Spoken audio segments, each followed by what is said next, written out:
Hello all, in our last video we just discussed about the aspergillosis. Okay, in this video we are going to deep into the classification of the aspergillosis. Okay, so first the airborne exposure. Okay, which means the aspergillus fungi is get into the airway. Okay, then it going to stay. Okay, without any disease. Okay, sometimes the aspergillus can behave like that. Okay, so in this what they do colonization in the airway and they live in our nose and our sinuses. Okay, so these like without disease also occur in the airborne aspergillus. Okay, or else it can transmit into a disease. Okay, first majorly invasive aspergillosis. Okay, then chronic aspergillosis, then allergic aspergillosis. These like three types are there. So in invasive aspergillosis, acute and subacute aspergillosis are there. Okay, okay, first we are going to talk about the invasive, then we are going to the chronic. Okay, we'll explain what are the types inside the chronic and inside the allergic later. Okay, let's go into the acute. Okay, invasive aspergillosis, that is acute and subacute. Okay, so first of all, invasive pulmonary aspergillosis. Pulmonary means lung. Okay, you can I show the x-ray. So here you can notice one lung is normal, this lung is normal, and this lung has a invasive pulmonary aspergillosis. The fungi is affected in the lung. In the affected part you can notice the halo sign. Okay, so it is in the invasive aspergillosis, halo sign. So invasive aspergillosis, there is acute aspergillosis occur in some of the problem. Okay, some of the disease like acute myeloid leukemia. Okay, and acute lymphatic leukemia. Okay, allogenic HSCT, or some persons who are doing the lung transplantation, they may have that fungi. Some person who are going to the heart lung transplantation also getting chance to this aspergillosis.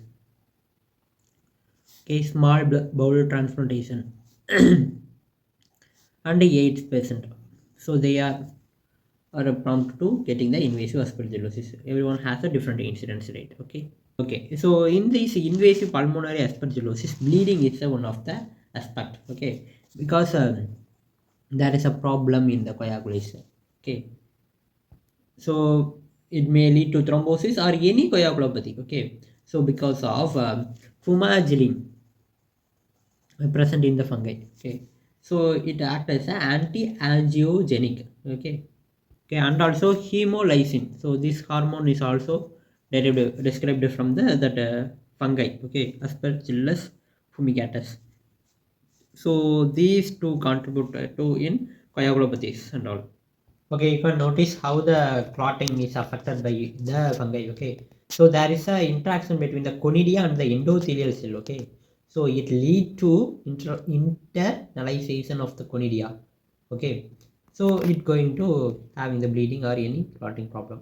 So this invasive pulmonary aspergillosis or any invasive aspergillosis is a acute problem. Okay, acute or subacute.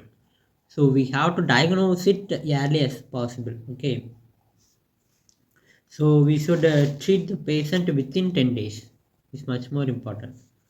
Okay, so if we treat the patient within 10 days, the mortality rate is about only 40%. If we treat the patient more than 11 days, the mortality rate, which means death rate, is 90%. Okay, for that early diagnosis, we are using the sputum cultures of the fungi. Okay, so by this we can diagnose the fungal media. So we can use the broncho lavage. Okay, and we can also use the blood, we can use the CSF. By this we can getting the aspergillus antigen. Okay, okay, and one therapy, that is amphotericin B therapy, so it also giving good outcome. Okay, so this is a subacute invasive aspergillosis in AIDS patient. Okay, you can notice starting stage of the aspergillus fungi colonizing there and there. Okay, in this classification we are going to talk about the subacute. Okay, subacute, we already said it is come for the less immunocompromised patient. Okay, and there is a very slow progression of the disease. Okay. And vascular invasion less common, dissemination I already said, bleeding, that all less common. Okay. So here antigen testing is also not useful. Okay, because the very slow progressing. We should do the antibody testing during diagnosis, not the antigen testing. Okay. It may form the cavity, which means in the cavity the fungal may occur, in the nodule the fungal may occur. Okay, so that is cavitary or nodular pulmonary disease is typically present in that subacute invasive aspergillosis person. Okay, then come to the chronic. In the chronic we have the chronic cavitary pulmonary aspergillosis, aspergilloma of lung, and chronic fibronizing pulmonary aspergillosis, and chronic invasive sinusitis, and maxillary aspergilloma. So these like conditions are comes under the chronic. Okay. One another thing, for the subacute aspergillosis person, one process that is a chronic necrotinizing, which means slowly the cell death occur in the pulmonary area. Okay, so that is a chronic necrotizing pulmonary aspergillosis also occur. Okay, because of the immunosuppressor. Okay, so this problem is not recognized because of slow progression. Okay, if we seen in the X-ray, we look like this. Okay, that is a necrotizing. Okay. Okay, let's go deep into the chronic. Okay, chronic means the aspergillus organism going to stay long life. Okay, inside our body. Okay, in airway, how they are stay? They stay in the colonization. Okay, so there is no disease is exposed. Okay, but there is a risk. No disease is shown, but there is a risk. Okay, or obstructing. So in the airway, like tracheobronchial region, they may obstruct.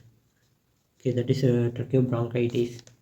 Okay, in this obstructing tracheo, as well as ulcerative, which means it going to cause the wound. Okay, ulcerative tracheobronchitis, ulcerative aspergillus tracheobronchitis. Okay, then some of the persons having some membrane. Okay, that is a pseudo membranous aspergillus tracheobronchitis. So these like obstructions and colonization inside the airway is also occur in the aspergillus. Then come to the aspergilloma. Okay, aspergilloma. So in this the lung cavity is filled by this aspergillus organism. Okay, so inside the cavity the aspergillus are going to grow. Okay, if the person have chronic pulmonary aspergillosis, okay, if the aspergillosis is present in the lung region, okay, so then the person may have weight loss 89%, cough 83%. It is a study. Okay, so they done a study with the 18 patient who having the positive aspergillus patient, so they concluded like that. Okay, 83%, and shortness of breath is 50%, malaise or a fatigue. Okay, so it is 28%, and chest pain is 70%, sputum protection is 70%, and fever is 11%, and hemoptysis is about 50%.